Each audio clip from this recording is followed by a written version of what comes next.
I warmly welcome all of you to today's video. Today I'm going to discuss about the first lesson of business studies and accountancy subject, that is background of business. Before moving into the lesson, I will introduce myself. Currently I'm an undergraduate at a state university where I'm going to specialize in finance and accountancy, and I'm a third year student at a private university where I'm going to specialize in logistics and supply chain management. And finally, I'm a final year student at a foreign university where I'm going to specialize in business administration. So I think my knowledge is more than enough to teach you business studies and accountancy. Let's move into today's lesson, that is background of business. This lesson is a story where it all begins with self-sufficient era. Do you know what is meant by self-sufficient era? Definitely, you must. Self-sufficient era is where people produce goods and services to satisfy themselves. They produce vegetable to consume themselves. They produce rice to consume themselves. That is where we call self-sufficient. People produce what all they needed at their place. After some time, they realize this method is not very much good. So they move into the barter system. At there, what they did was they produced what they are specialized, what they are really talented. So they produced, one particular person produced vegetable, while some people produce rice. Likewise, they produce what they are specialized in. At there, they exchange goods with the other goods where the other person produced. That is called barter system. For an example, assume the person called Nimal produced vegetables. And assume a person called Sunil produced rice. But Sunil does not produce vegetable as well as Nimal does not produce rice. At there, what they did was they exchange vegetable with rice. That is called barter system. When looking into that system, they identified some limitations. First limitation was it is difficult to measure the value. For an example, I will tell like this.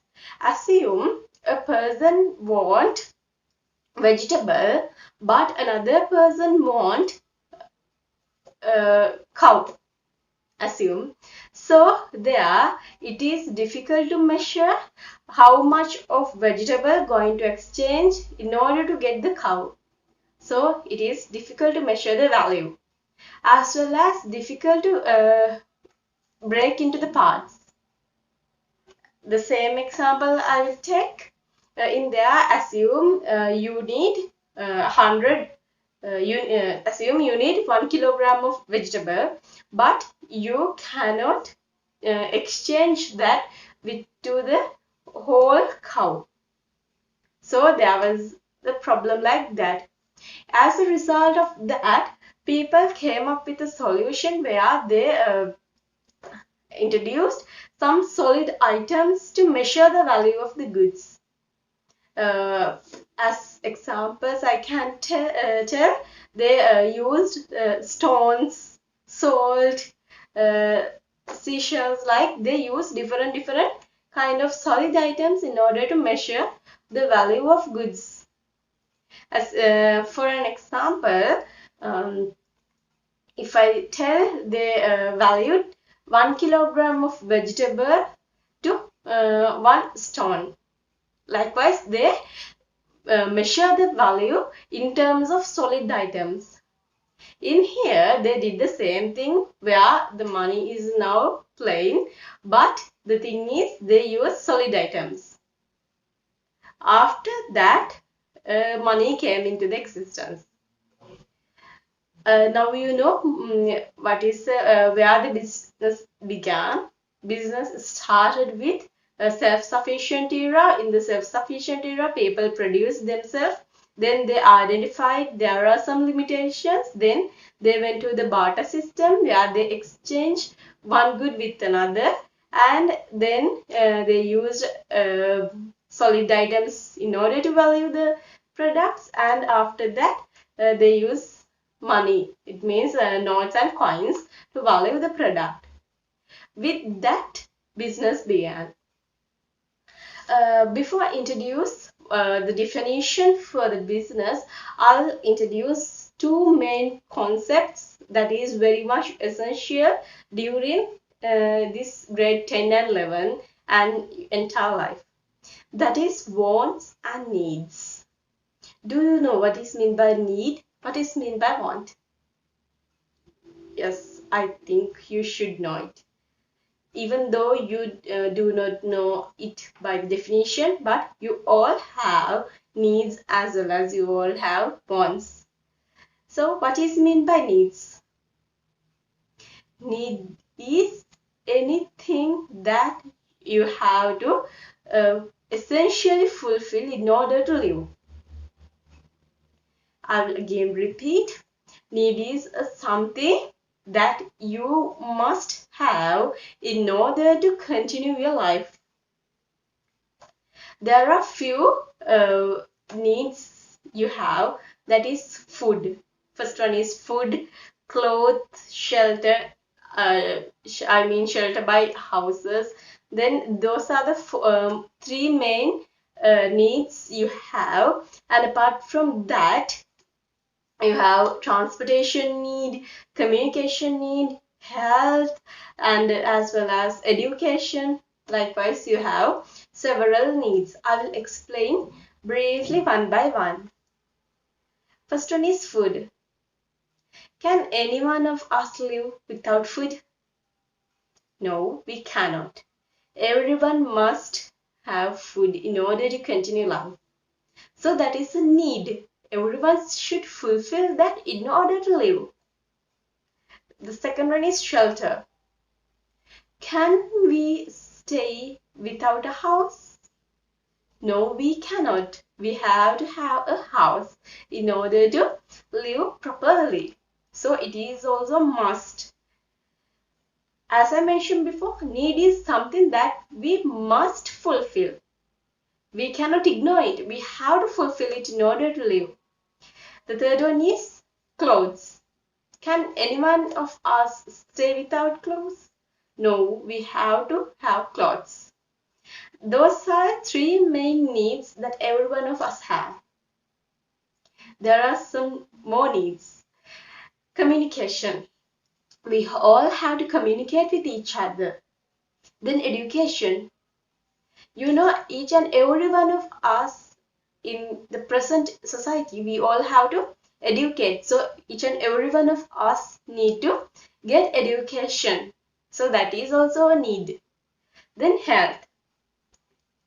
You can clearly see in this period, in this corona period, health is one of the most essential part where each and every one of us have to fulfill. Then transportation. Transportation also a very much essential thing that we all have to fulfill. Because assume, can we stay without transporting one place to another? Can you? No, you cannot. That's why during the lockdown period, you went there each and every place, and you feel distressed when government said, no, you have to stay at home. That's the reason transportation also one of the key needs you have. Then as well as I told you security. Security also one of the most essential thing that you have to fulfill. Each and every one of us have to get the security in the society. It's a need. Now you know what is meant by need. So I will repeat again. Need is something that you have to essentially fulfill in order to continue your life. Now you know what are the three main needs and what are the other needs you have. Let's move what is meant by wants. Wants are something that we use in order to fulfill our needs. Or we can tell it like this: wants are the different ways, different or multiple ways. Wants are the multiple ways that we can use in order to fulfill our needs. Needs are common to everyone, but wants does not. Wants are different one person to another. So, you know the definition of wants. Wants are something that wants are something that we use in order to fulfill our needs, or we can say wants are the different ways that we are used in order to fulfill our needs. Let's look at what are some examples for wants. Food. There are plenty of ways we can fulfill our need of food. We can eat rice, hoppers, string hoppers, fried rice, bread, sandwich, kottu, anything. There are multiple ways of fulfill the need called food. And there are plenty of ways to fulfill need called shelter or houses. We can stay in apartments, we can stay in one-story house, we can store two-story house, or we can store in a boarding, or we can store in a hostel. Likewise, there are plenty of ways to fulfill our need called shelter. Then clothes. You know, there are millions of fashion in the world. So that millions of fashions are there in order to fulfill one need. That is clothes. The need called clothes are going to fulfilled using different ways. We can use frocks, trousers, t-shirts, shirts in order to fulfill the need called clothes. Then you are moving into the secondary needs. That means sub needs. That is communication. We have plenty of method to communicate. We use our smartphones, land phones. We use mailing, and we use posting postcards or letters. Likewise, we are using multiple ways to fulfill our need called communication. Then shelter. Not shelter, then security. When we are looking into the security, there are multiple ways you can use fulfill that need. We can use police, we are using CCTV. Likewise, we are using different ways to fulfill the need called security. Then transportation. Some are using Uber, some are using Picnic, some are using public transportation. Likewise, different kind of people use different type of transportation methods. Then health. When I'm looking into the health also, there are plenty of ways to fulfill the need called health. Some are going to public government hospitals, some are going to private hospitals, some are going to dispensaries, some are going to clinics. Likewise, they are using different kind of methods to fulfill that needs. So by the examples, by looking into the examples also, you can find the definition of wants. Wants are the different ways that we can use to fulfill our needs. Now we will know the two basic concepts, that is needs and wants. Let's look at what are the difference between these needs and wants. By now you know it. By the definition itself, you know what are the difference. So let's briefly discuss again what are the differences. In needs are common to everyone. Every need that you have is common to the needs that I have. But wants are not like that. Wants are different from one person to another. Assume you are hungry. You need to eat rice. But assume I'm hungry. I need to eat something else. So wants are different one person to another. Needs are common. Wants are different. Wants are uncommon. Wants are not common. So needs cannot be generated. As I told you, each and every one of us have the common need. Have a common needs are common. Its needs cannot generate. The needs that you having now is going to continue until you die. But wants are not like that. Imagine the wants that you had in your small ages are there now? No. Now you have different kind of wants. Now in small ages, if you need to communicate with someone else, we used to talk with each other. But now there are plenty of ways. Now you want to text someone, take video calls. Likewise, the wants can be generated with time. Now you know two differences. Needs are common to everyone, but wants are uncommon. Wants are different from one person to another. Needs cannot be generated, where wants can be generated. And as well as needs are limited.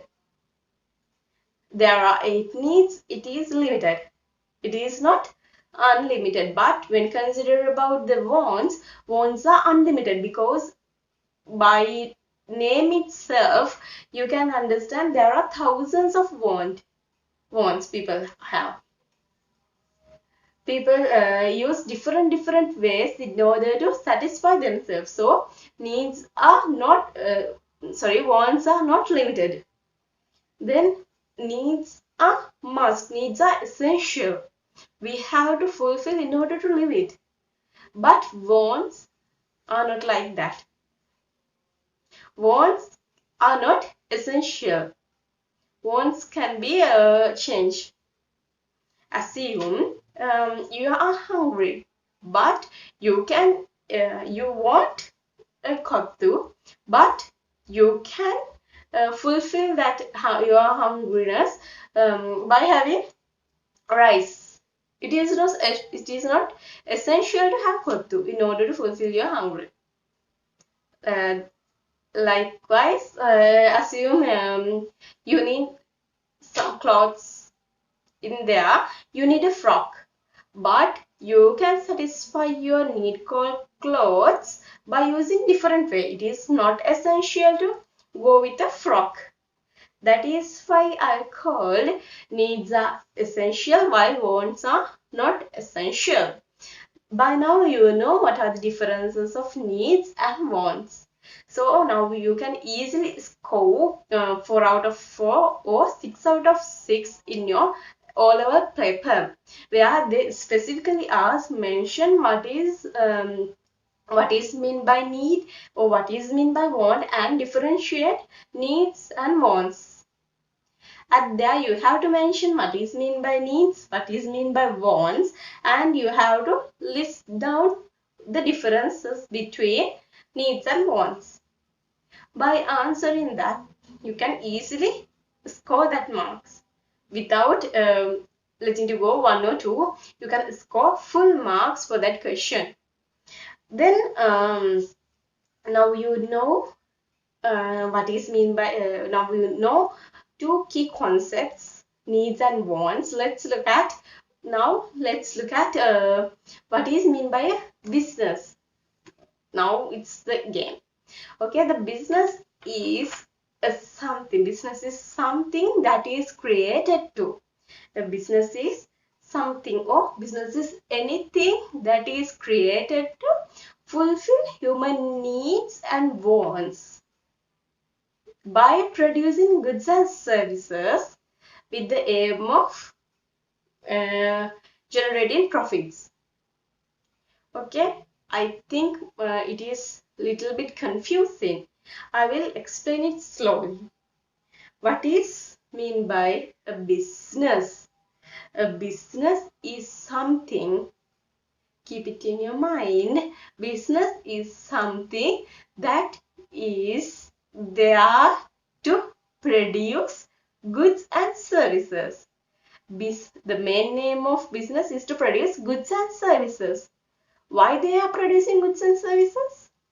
In order to satisfy human needs and wants. Okay? In order to satisfy human needs and wants with the aim of making profits. There are some organizations who are not making profits, like NGOs, but main aim of business is to generate profit. So what is meant by business? Business is anything that is produce goods and services in order to fulfill human needs and wants with the aim of making profits. So you know what is mean by business. It is very much easy, where you link each and everything. You link what you learned few minutes before. That is what is mean by needs. You are linking what is mean by needs and what is mean by wants. The business is something that is generate goods and services in order to link that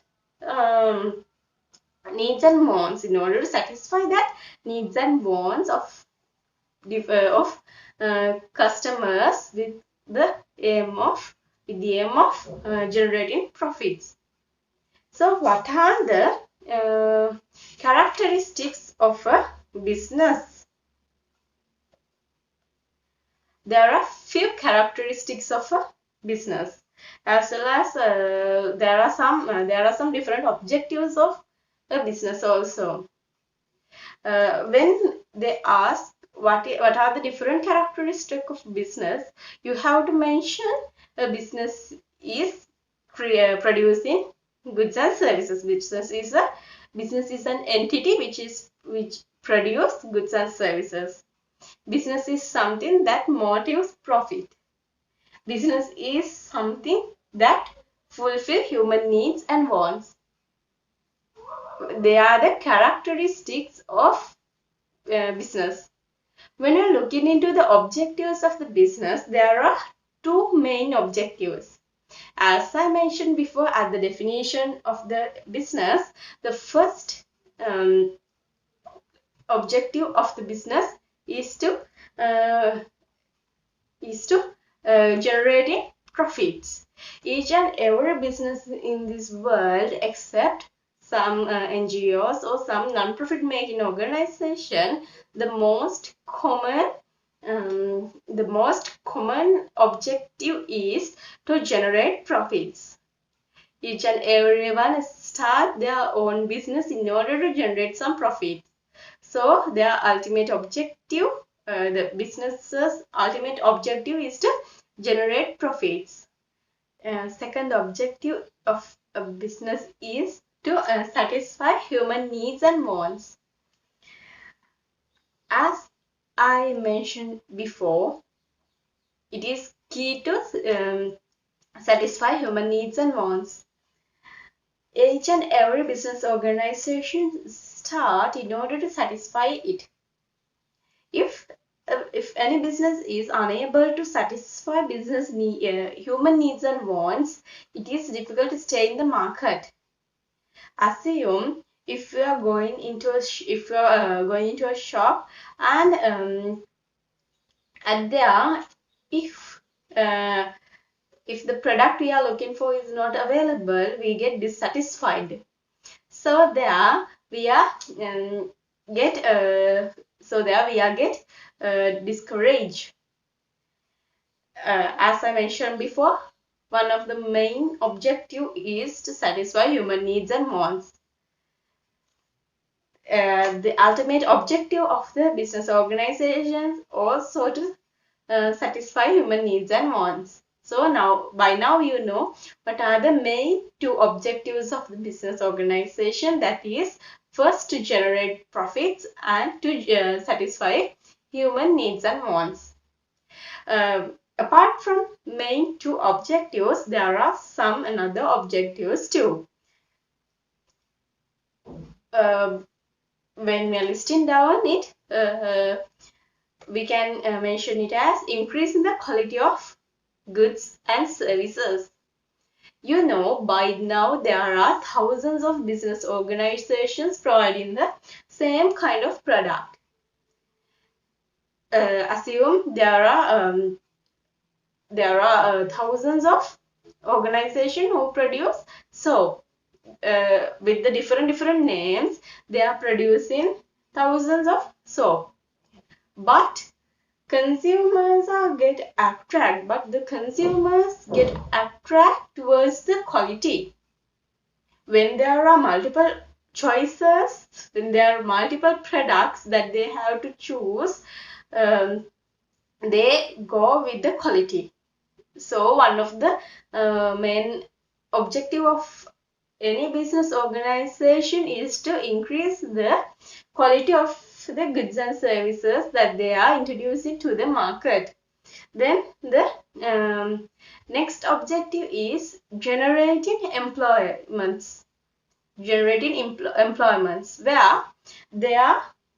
they try to generate employment opportunities as much as possible. They try to give jobs to lots of people. Employment opportunities. Generating employment opportunities refers to giving or offering more jobs to people. So one of the objective of organization, or one of the objective of a business, is to generate employment opportunities. In here, I have to mention you something. Here, the business and organization. These two words are similar words. Don't get confused with the words. Business, normally we tell it as business organizations, or we can simply say that as business. The both terms referring to the same thing. So don't get confused with that. Then I mentioned you one of the objective of the business organization is to generate employment opportunities. Then next objective is to provide employee welfare. And there they try to satisfy employees as well. And there they try to give more and more benefits to their employees. They try to increase the salaries. They try to give different kind of financial benefits. They try to give different kinds of non-financial benefits. So one of the objective of the organization is to provide employee or increase the employee welfare. By now you know 5 objectives. 2 main objectives are generating profits and satisfying consumer needs and wants. Then there are 3 sub objectives. First one is increasing the quality of the goods and services. Then generating employment opportunities. Then increase in the employment welfare, employee welfare. So now you know the objectives. Let's look at what are the kind of manufacturing organization in this world. There are two main kinds of manufacturing organization. Where goods manufacturing organizations and service providing organizations. Under the goods manufacturing organization, we can take all the organizations that produce goods. The organizations that produce soap, the organizations that produce household items, the organizations that produce food items, all the tangible items, all the organizations that produce tangible items we call good manufacturing organization. So you know now what is mean by service generating or service providing organization. Service providing organizations are the organizations which provide services, different kind of services. One of the characteristics of the service is service cannot be tangible, cannot be touched, or we call intangible. It cannot be stored as good as we do in the goods. We cannot store service. For an example, teaching is a service. Can we store teaching? No, we cannot. Can you touch teaching? No, we cannot. So services are something that is intangible and cannot be stored, but that gives a satisfaction to consumers or the human beings. Now you know what are the goods manufacturing organization and what are the service manufacturing organization. All the organization in the world, all the organizations in the world can be divided into two parts, that is good manufacturing organization and service generating or service providing organization. Examples for good manufacturing organization, I told soap manufacturing organizations, food manufacturing organization, all the organizations which produce intangible items are coming under the goods manufacturing organizations, where all the organizations generating services such as teaching, banking, insurance, post services. Likewise, organizations that provide services are coming under service generating organizations. So by now you know the history of the business organizations, what is the meaning of needs and what is the meaning of wants, and what are the different examples for needs and wants, and the definition for business organization, then the characteristics of business organization, the objectives of the business organization, and now you know what are the two types of business organizations in the world. Let's move into the last part, but one before the last part, that is factors of production. Under the factors of production, we discuss all the factors that is need to do a production. That the name is itself say factors of production, where we consider all the factors we need to do any kind of production. There are 4 types of factors of production: land, labor, entrepreneurship, and the capital. What is meant by land? Do you know? In order to have a factory or in order to have any outlet or something, we need to have a land. Without any land, we cannot have a factory. In here, I have to mention that I'm talking about the traditional business organization, not online organizations. I'm not talking about the online businesses. In order to come up with traditional business organizations, we need to have land. So land is one of the key factors of production. Then labor. Without employees, without labor, can we do any kind of production? No, we cannot. At least one labor must be there in the organization. Even though all the processes, all the production processes get automated, but at least one member should be there to facilitate. At least one member should be there in order to switch on the switches, in order to switch on the machines. So labor is an essential part of the production. Without labor, we cannot do anything. So land is a must. Without a land, we cannot build any factories, stores, or we cannot take any outlets without a land. So then labors. Without a labor, without any single employee, any organization cannot run. So employees or the laborers are also a factor of production. Then capital. Capital is something that is man-made aid to the production process. Capital is something that is produced by the man to the production process.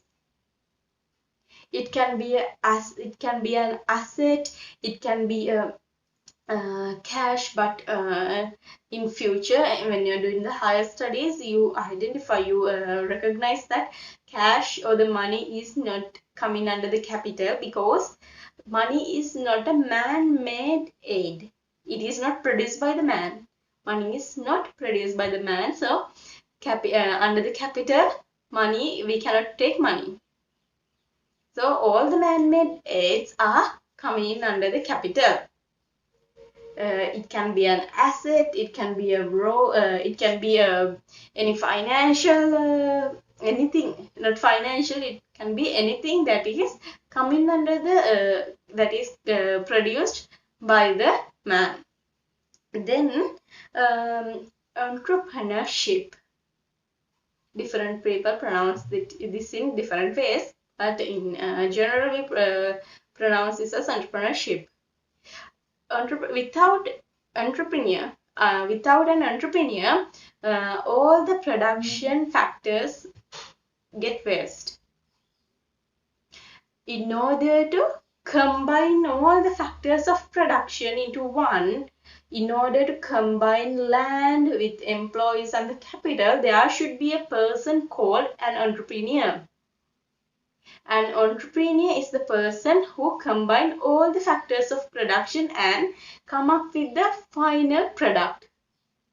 So an entrepreneur is the person who combines all the factors of production. Assume there is a land, there are some employees, there are capital, there are capital in with your hand, but you do not have any any skill to combine these things and come up with a new product. So it is a waste of the land you have, it's a waste of the employees, as well as it is waste of your capital. So an entrepreneur is very, very much important part in the production. Entrepreneur is the person who has the innovative idea, where in his mind he has how the production is going on, what is the ultimate what is the ultimate good. So he's the person who has everything in his mind regarding the factors of production. So he's the one who combined all the factors of production and come up with the final good and service. So that is that is called entrepreneurship. So there are 4 factors of production: land, labor, capital, and entrepreneurship. Sometimes in your oral paper, they can ask, name the factors of production. Or sometimes they can ask what is meant by land, what is meant by labor, what is meant by capital, or what is meant by entrepreneurship. So you should know how to explain these 4 factors. Right, land, under the land we can take this and give an example. Likewise, you have to write it clearly. But it is not a very common question like differentiate the needs and wants, but this can be asked. So keep it in your mind. There are 4 factors of production. These are the there are 4 factors of production, that is land, labor, capital and entrepreneurship. So this now we are going to move into the last part of our first lesson, that is stakeholders. Who are the stakeholders? Stakeholders are the parties who are interested in business activities. Stakeholders are the parties who are interested in our business or business activities. There are few stakeholders. Why they in this part we are going to look at why they are interested that much to our business. Let's go. So first one, owners. Definitely, owners are the people who are who provide their capital to the business organization or who own the business. They are the owners. The person, the people or the person who own the business we call owners. Why they are interested? Because they invest their capital. So since they invest their capital, they are interested towards the business organization. Then managers. Managers are the people, or the managers are the parties who manage the organization. Who manage the organization. Who come up with the different kind of plans. Who manage resources. Who try to maintain the business environment and who try to manage the business environment. Why managers are interested towards the business? Because at there they can implement, at the business organization they can implement their plans, they can receive good salary, they can receive promotion. Likewise, why they are interested? Because of the reasons that I mentioned. Then customers. Customers are the people like you and I. We buying goods and services from the organization. So we also come in under the stakeholders. We are interested towards the businesses in order to get our goods and services. Then suppliers. Suppliers are the people who supply raw materials, who supply different items to the organization. Can you understand what I mean?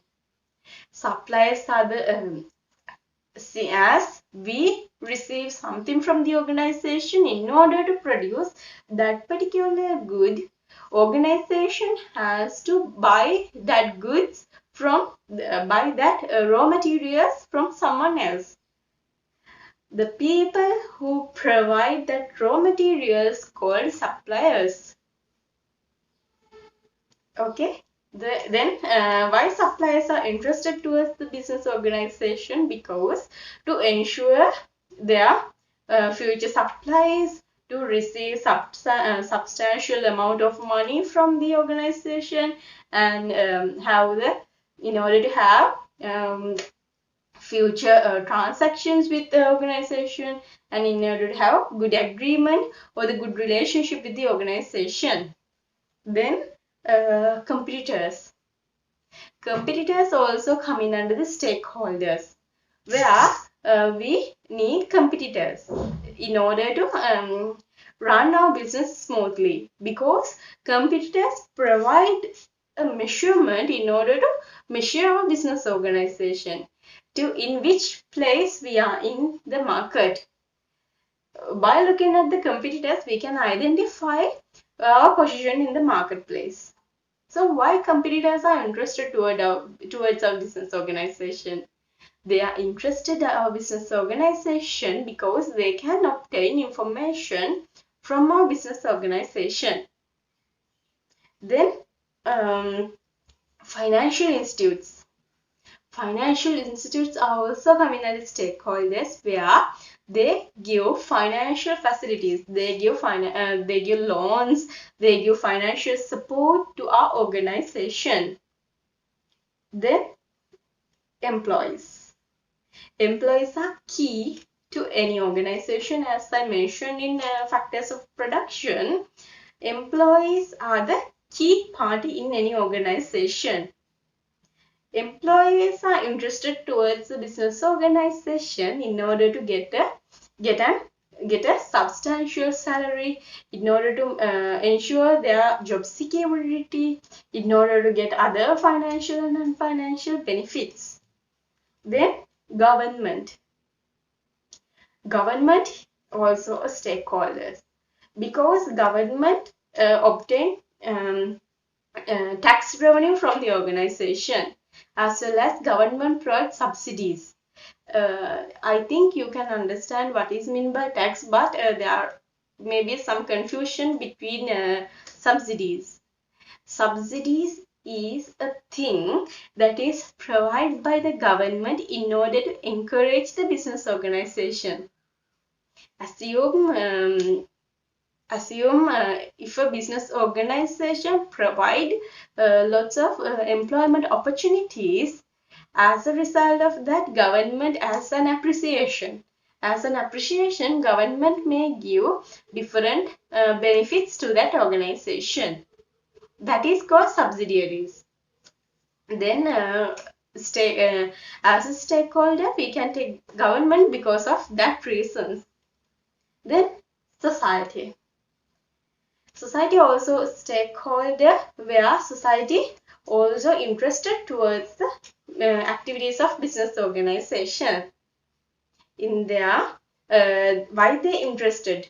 Because through the business organization, they can fulfill, they are able to get the benefits, like common benefits, like constructing roads. They can assume, for an example, I will tell like this. Assume you go and build a factory in a rural area. In there, at there, you are going to have light, water facilities, but the village people do not have those facilities. But by building your organization, by building your factories, that people can also benefit from that facilities. So normal society, general society, also a stakeholder of your business organization. So this is the end of our lesson, and before winding up today's lesson, I will tell you something. Dream big, because you have, in order to achieve something in the future, you should have a good dream. So dream big and achieve your goals. Thank you for being with me.